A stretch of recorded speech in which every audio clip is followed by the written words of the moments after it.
All right, so now we've got stratified sampling under our belts. Stratified is we stratify the population and then we sample from each one.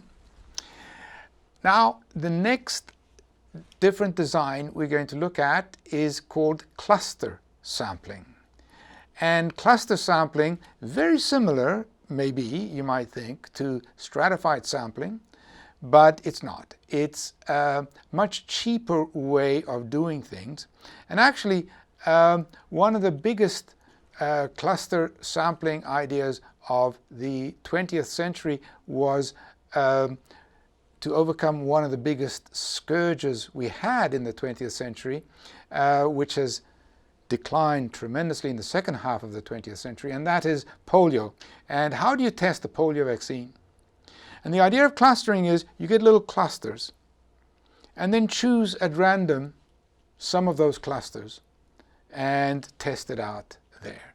So that's the idea of cluster sampling. And this is exactly what they did with the polio vaccine trial, which was one of the biggest in history. It's like 1.4 million people.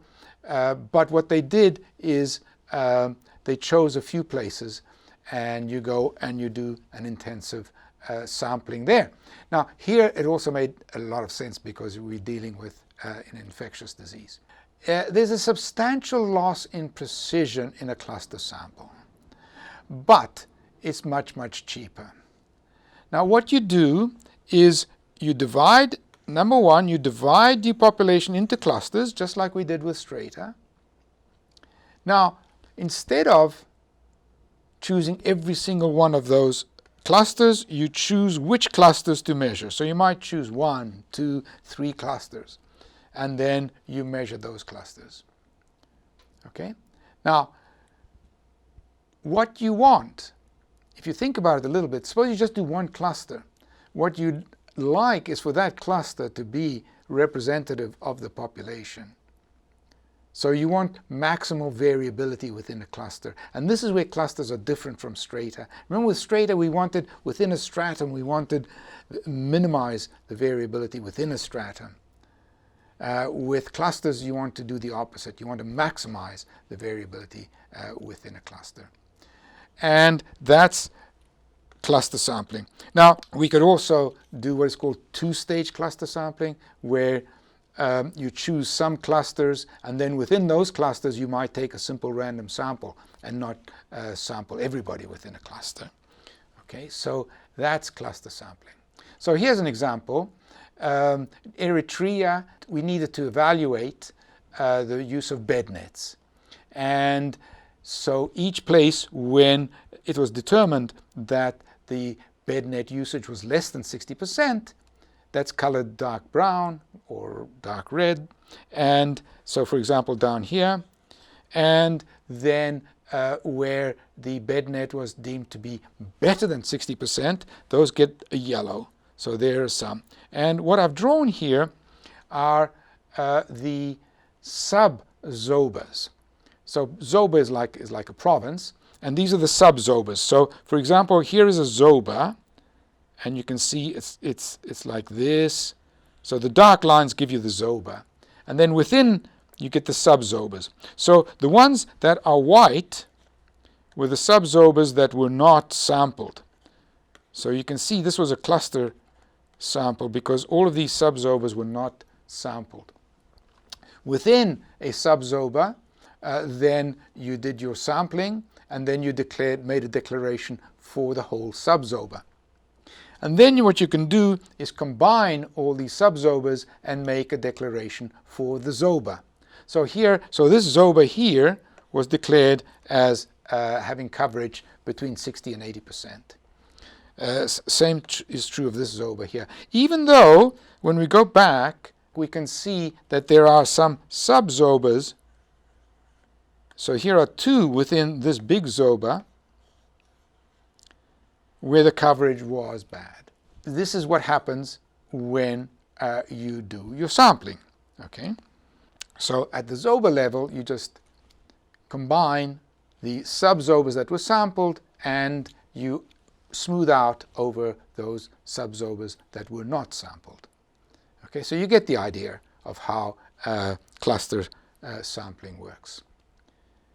Now, the problem with cluster sampling, and we run into this quite often, is this one, which is that people in the same cluster are more likely to be similar to one another than they are to people in a different cluster. So for example, if we go to a household and sample every kid between the ages of 2 and 5 in that household. So as opposed to just going to the household and choosing one kid who's between 2 and 5 in that household and then move on to the next household. So if you do choose all possible kids in a household who are between the ages of 2 and 5, then what do you have? You might have 2, 3 kids in that category.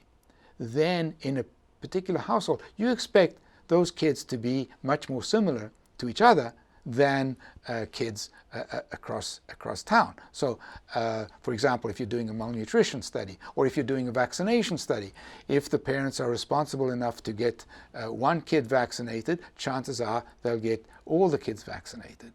So there is a correlation, if you will, between people within the same cluster. So here's the problem then. Suppose you've chosen one kid. So now, if you choose the second kid in the same household, it's going to be much cheaper because you don't have to go across town to choose another kid. But it's not going to be as informative as that kid across town. So how much do you lose? Well, it all depends on how close they are to each other, how related they are to each other. Okay? You know, you might, if you've got a cluster of physicians in a clinic, if they were all trained by the same at the same place, chances are they're all going to be acting the same way. So what we've come up with is what is called the DEFF, D-E-F-F. It's called the design effect. And the design effect is the ratio between the variance under the design used, for example, cluster sampling. It's going to give you a bigger variance because you don't have as good representation, to the variance with simple random sampling. So for example, if the design effect is 2, that means the ratio of the variances is 2. That means you need twice as big a sample with your cluster sampling than you would with the simple random sample to get the same precision.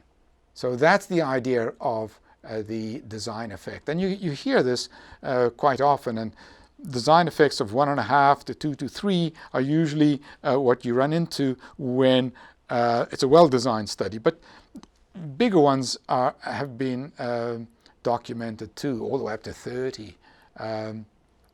And you can see why, because of the relationship between people within the same cluster.